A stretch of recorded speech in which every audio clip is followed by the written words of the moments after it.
Hey guys, Michael Huber, architect. I know it's been a while. Been busy with some commercial projects that we're trying to wrap up in the next month here. Took a little vacation, went down to Mexico and the Caribbean. Never been, always wanted to go. It was awesome. Even made it to Chichen Itza on the equinox. So I'm going to insert a photo here of the way the building was oriented and the steps on the corners.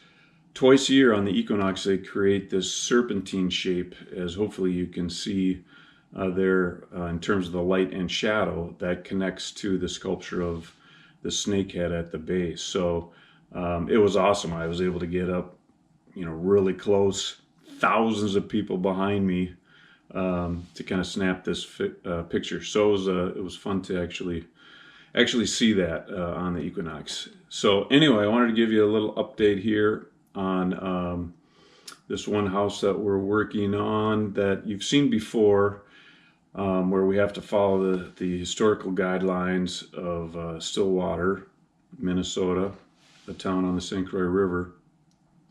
But the homeowners want it kind of traditional in the front and party in the back.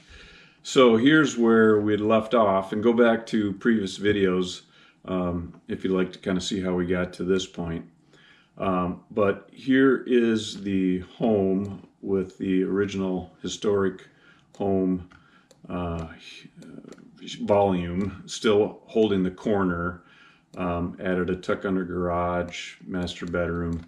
So I don't want to get too deep into this. This whole garage element is going to change as we spin around the back. If you remember, that's where we're throwing in a little bit of mid-century modern to be more playful on the back side of the home. So this is where we had left off, and where we are today is we're concerned about the overall length of the home. In meeting with the Historic Preservation Commission of Stillwater, they said they'd like to see a little bit of wall up at the second floor here, not this continuous roof. And then we found out that we didn't need to exactly adhere to all the historic detailing throughout portions of the house that face the street. So that freed us up a little bit. So here's what we came up with. You can see we've brought that little bit of wall in to break the roof up that the city was looking for, but then thought, well, let's bring a little bit of that modern element from the back into the front, and to make this whole porch a little less dominant in terms of roof form, we've flattened the roof to it, but we're also painting it that gray that will match the mid-century modern style here in the back. Also, we had to fit kind of a unique master bath design in the home that the homeowners really wanted, and there's just no way to fit it in this existing volume. So we broke the volume and made that a modern feature in terms of its finish, etc. So as we move around the home now, we've got the traditional volume, and then we're starting to break it apart with these hints of modern elements.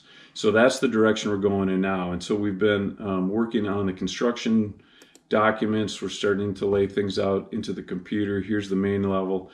But also one of the interesting things about this is, let me show you the lower level. Oops, that's the upper level. Here's the lower level. So we got this tuck under garage.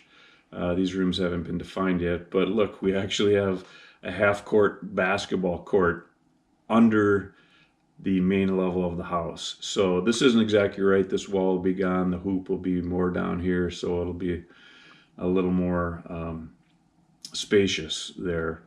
But we're trying to, and I've designed, our office has designed lots of gymnasiums before, so there's certain heights that you need, etc. So we're trying to find a balance of what is reasonable height in a half-court situation. And so we've got an 18-foot high ceiling there, and show you sectionally here, we're starting to lay that out. pretty big volume, but kind of unique. We've done a lot of sport court hockey areas in lower levels of homes, but never a basketball court. So anyway, that's where it's at now. Obviously, there's substantial added costs because of the amount of foundation that we'll need to retain earth that deep. So trying to analyze the owner is if they want to spend that much money to get the court in there. I hope they do. Be fun. So anyway, I wanted to give you a quick update on this project, and I'll keep you posted as we get through the construction drawings, and then hopefully this summer do some site visits. So anyways, thanks for watching, and we'll talk to you later.